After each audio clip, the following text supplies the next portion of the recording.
I've had quite an experience this month. Greetings, my name is Nina, welcome back to my channel, and in this video I want to talk about one thing that I'm not going to address in my future videos because my channel isn't about that. My channel is about comforting things.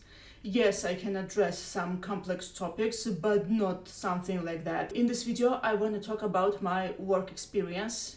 I spent 1 month working as a notary's assistant. So the reason I'm doing this is because I learned a lot about not the things that I do at work, but about myself, life in general, and the world, and things like that. This is a more philosophical side of my work experience. Yeah, philosophy is very important if you think about it. Let's get started. Well, I hope you are going to find this video interesting. This isn't a dry video about how to do this and how to do that. Basically, the job of notary's assistant is to file out things. So there's power of attorney, there are wills and other documents that you later have to upload to a database. So let me spare you from some boring details. Let me tell you that this job found me all of a sudden. And I didn't object it, well, because first of all, there was money involved, and I thought, yeah, this is a pretty good position to work at, something pretty cool to put on my resume or whatever. I thought, oh yeah, I'm gonna put on my big girl pants and go earn some money. Yes, I'm a big girl, I'm very responsible, yada yada yada. And the job isn't really the worst. Like I mentioned, the job isn't really that difficult. It's a pretty okay job. It's a desk job where you sit at the computer and type out some documents or whatever. Well, nothing difficult.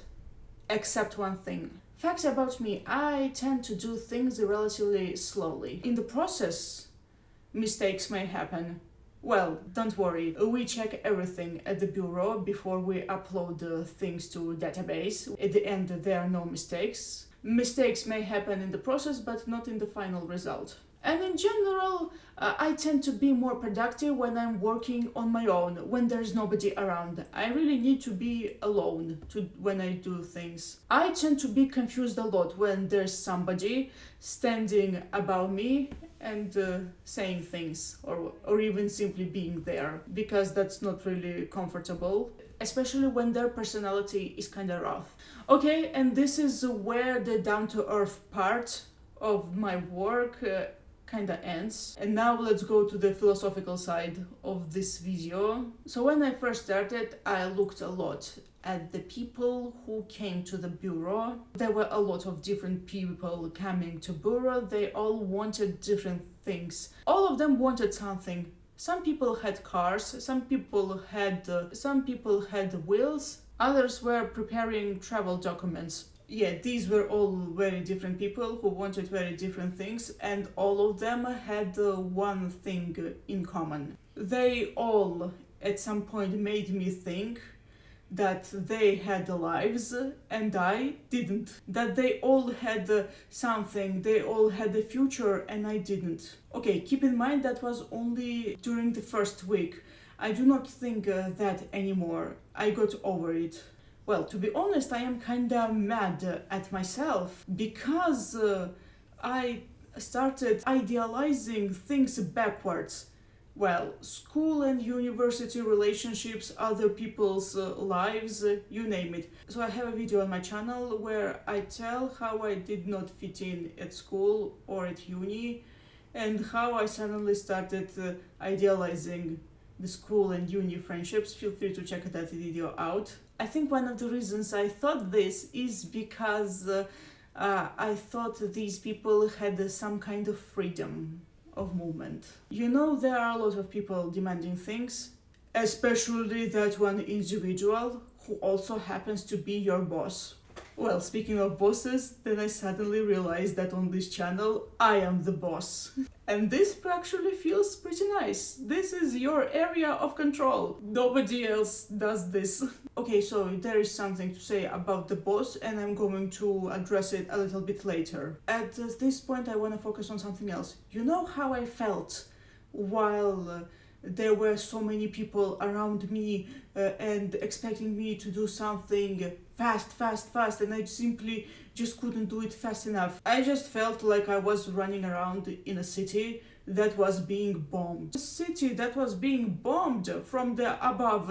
It's what came on my mind. I felt like I was running around the city trying to find a safe space, only to hear fallen bombs and the earth shaking. Yeah, this is what came to my mind. Yeah, I did feel, oh my god, everything is shaking around me. Oh no, everything is burning. The good news is that I managed to handle this somehow, no matter what. Afterwards, I really felt shaken. I really felt like this. And then I thought to myself, why am I even doing this? Money? Well, the salary is laughable, even though they did promise to raise it. Principle? Kinda. Because somebody said that you have to work to be a productive member of society or something like that. Or that your loved ones want you to do so. I don't know what to say here. Because people think that this is a prestigious job? Well, also debatable. Although to be fair, a lot of people I've met who heard where I started working, they were like, wow, this is so cool, you handled a very good position, yada yada yada. Let's move past the reasons I'm doing this, but I did feel like this. Why am I doing this? Why? Actually, one thing I want to tell you is that I'm actually pretty glad that I waited before I scripted this video, because had I done it a few weeks ago, maybe it would have been a bit more emotional, and the script for this video, yes, this video is scripted, is more well thought out. While the thoughts are the same I've had a few weeks ago, and now these thoughts are more relaxed.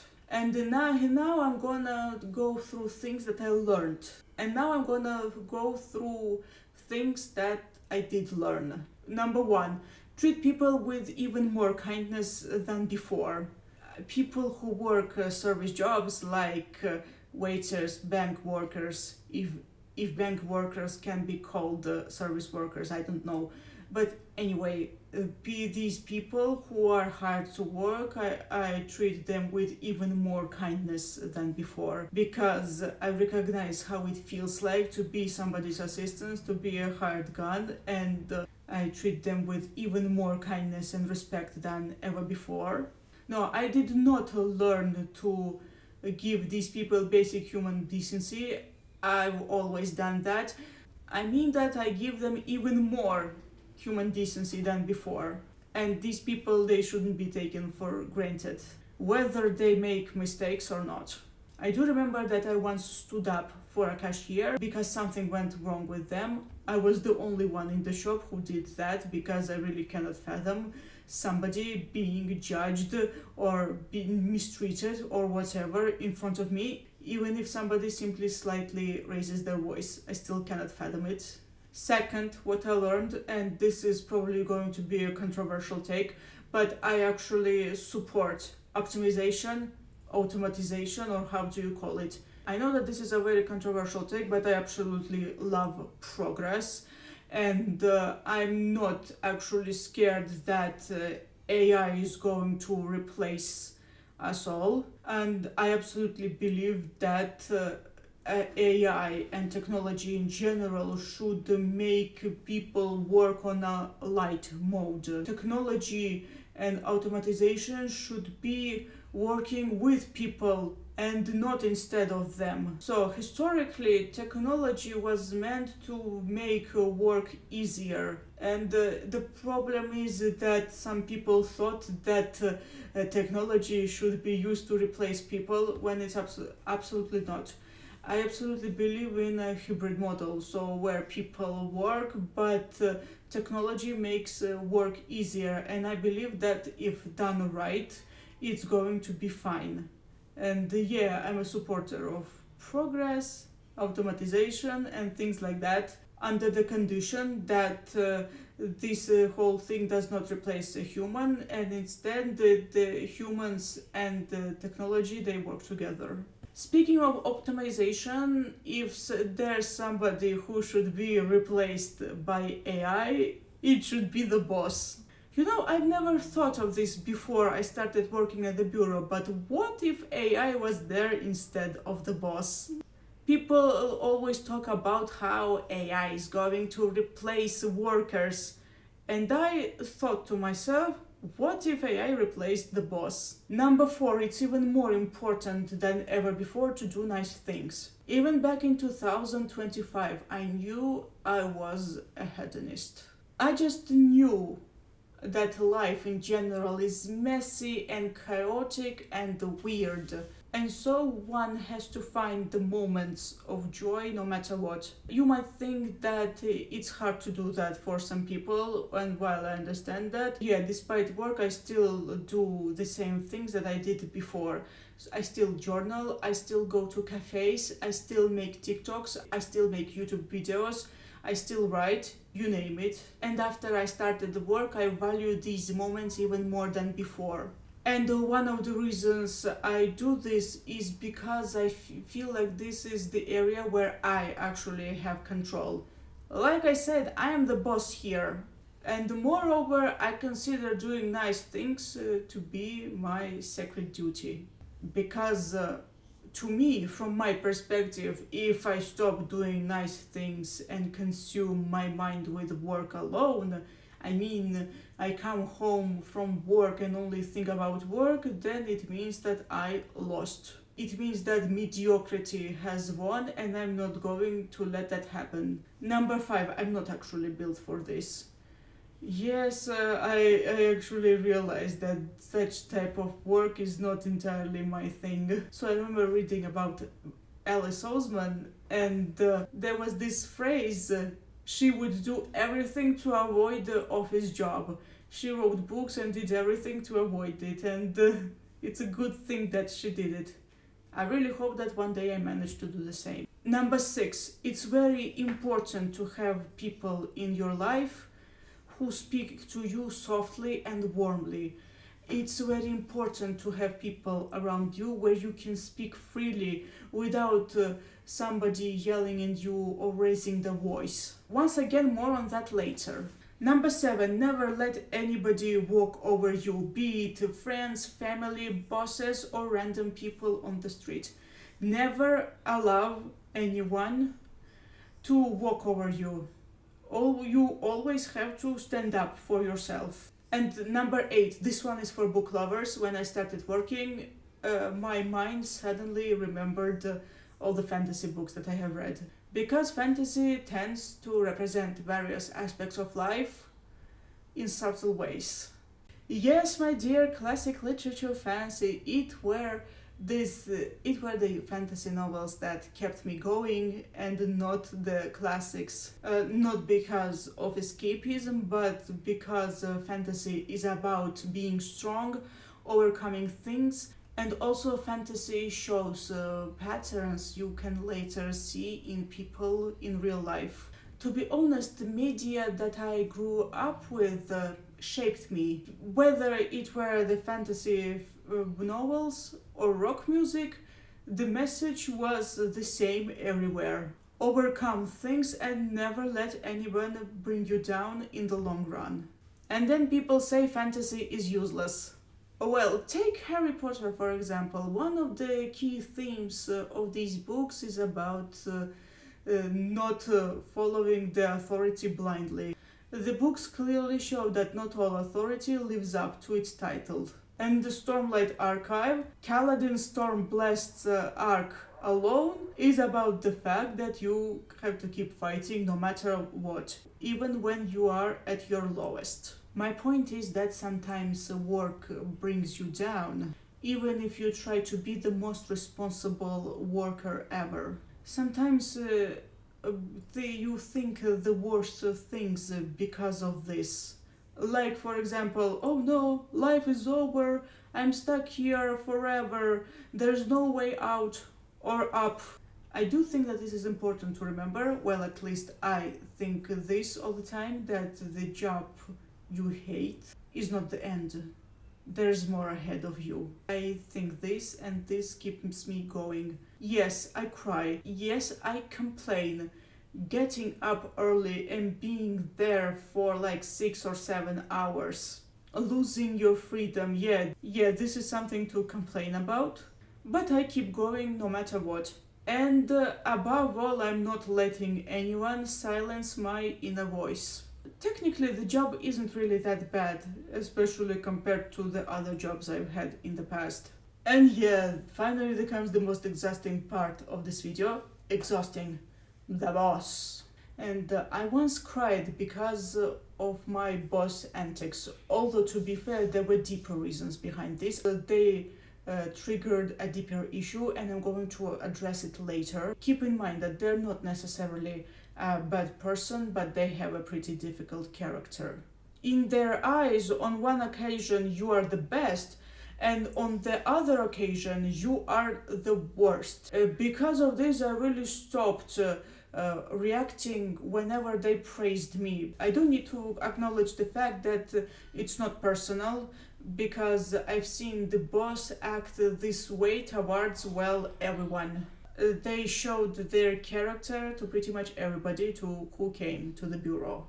We once had a child in the bureau. The boss told that kid to be quiet in a pretty harsh manner, and the boy's father on the phone, or to be exact, on a video call, heard that, and he was like, "You are not meant to talk to a child like this." Somebody told the boss off, and I'm here for it. I'm gonna be honest with you, I feel so uneasy doing my job when they are around, because I tend to be confused and uneasy when they're around, and they actually know it.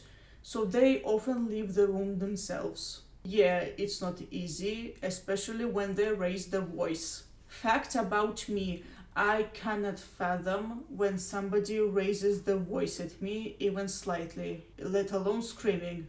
Metalheads screaming, on the other hand, I welcome. Speaking of that, I really want to express my gratitude to every single metal vocalist out there, be they huge stars or pretty niche. Whether I heard them or not, thank you for screaming and making my life happier. Thank you to all the metal vocalists. Whether I like them or not, whether I listen to them or not, whether I've heard of them or not, whether they are my favorite or they are Dave Mustaine. If you are a metal vocalist watching me right now, thank you. You definitely make the world a better place with your voice. On the third week, for the first time ever, I stood up for myself, and this became one of my proudest moments. Obviously, they didn't like it, and they were like, "I am the boss, you should know how to talk to me, I am the authority." Kinda like this. And what did I do to deserve it? I simply asked politely not to put pressure on me, that's all. And they got mad about it. But guess what? While they were lecturing me about how to talk to the boss, you know what I felt? I realized that I absolutely did not care what they had to say. I was simply there to do my job and not to listen to them whine. So whatever they were saying about respecting the boss, it went through one ear of mine and went through the other. You know, when I was younger, screaming more or less could control me, and I thought it kinda did to this day. As it turned out, it was absolutely not. I do remember my mom asked me, "Oh, Nina, how do you think? What does your boss think about you, or this or that?" And my answer to her, "I absolutely do not give a shit what my boss thinks." Actually, my boss reminded me of some of my teachers that I had in school, who also raised their voice and demanded respect and obedience. Well, unfortunately, I was never good at being obedient to authority, even if I tried. Just kidding, that's actually amazing. Good that I was never good at being obedient. Okay, I do need to point out that being a good student and a responsible worker has nothing to do with being obedient. These are very two different things. You can study well and do the job they hired you for and still not be obedient. In this case, obedient means let everybody mistreat you just because you are a student or a hired gun. My boss once told me, well, you know what character do I have? And translation, yeah, I have a character, so you have to let me shit on you without consequences. Ironically, talking like this, oh, I'm the boss, know your place, you have to talk to me with more respect. This is actually a sign of weakness and insecurity. When you demand respect in such a harsh manner, it means that you did not earn respect organically. But here is one thing about such bosses. Deep inside their hearts, for people like me, they find them interesting. Deep inside, they're actually bored with all of those super obedient workers. You know, I'm 31 years old, 32 in 2026, not yet there as I'm filming this. And I know for sure that I have had enough people trying to boss me around for whatever reason. Hey, I'm already doing my best and learning on the way. And now let's discuss why I actually pity my boss on a personal level. People like my boss who talk about authority, people who demand respect and they're raising their voices all the time, they deep inside they're pretty insecure and they're not really in touch with themselves. Self-reflecting is scary to them, and instead of dealing with that issue, they're looking for someone to blame. And I know it's not personal because it's not about workers, it's also about people simply existing around. Well, people like that, they blame you and they raise their voice.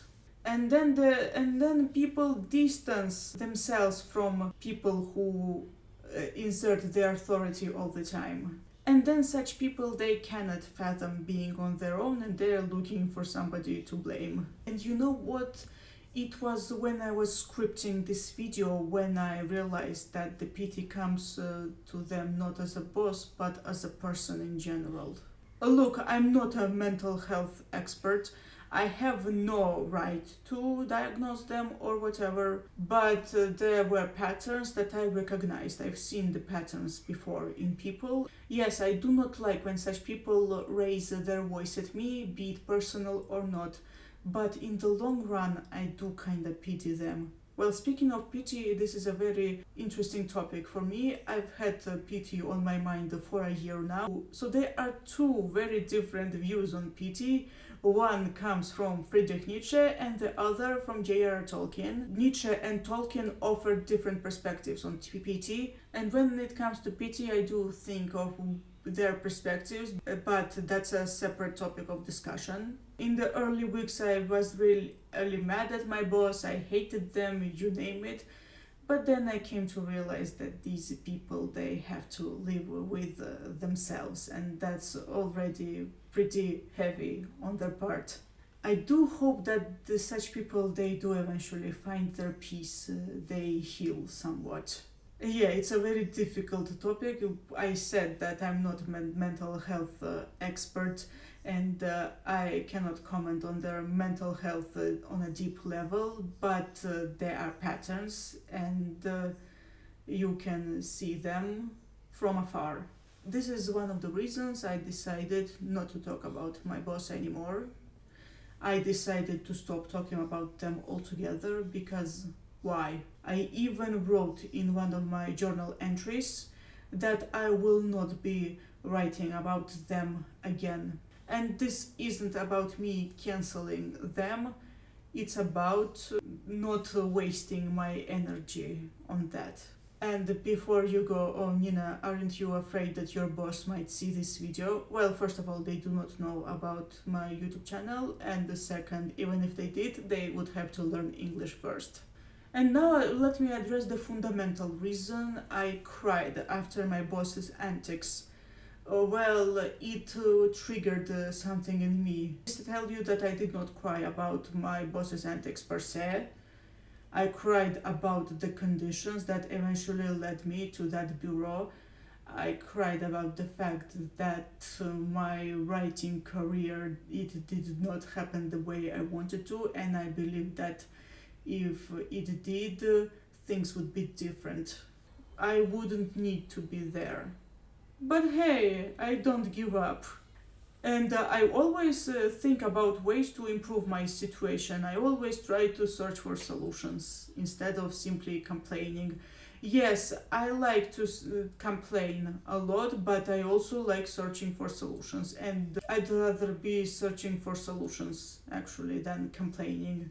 But if I can't find one, then yeah, I'd rather complain.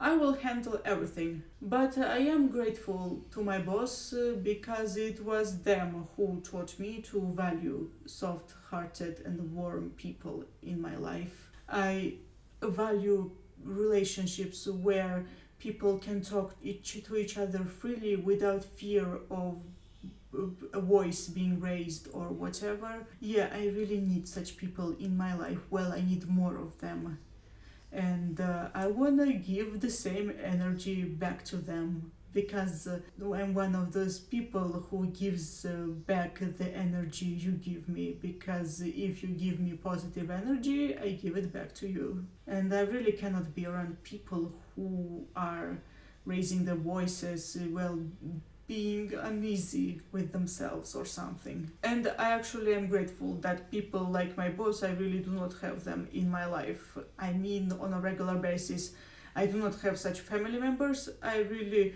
do not have such friends. Well, one of my friends does have a character, but we have a dialogue all the same, and they actually listen to me. Well, everything will be fine. It has to be. Well, alright, that's kinda all. Well, yeah, working at a bureau was quite an experience. I learned a lot about myself, about the world, about life, and everything. And this is even more important than learning to type things on a computer, even though that's also important. And I do need to point out one thing, that the biggest struggle, other than the boss, the second biggest struggle is the language. But that's another topic. I'd rather talk about it the next time, in the next video. The topic of languages in general is quite an interesting topic in my life. And because I have a book channel, I want to talk about books. I want to recommend books to you. So these books aren't necessarily about workers standing up to their employers or something.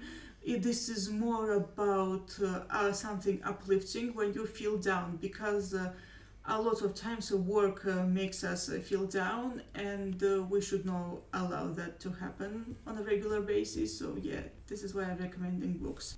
Okay, the first one over here that I have is non-fiction. This is Humankind, A Hopeful History by Rutger Bregman.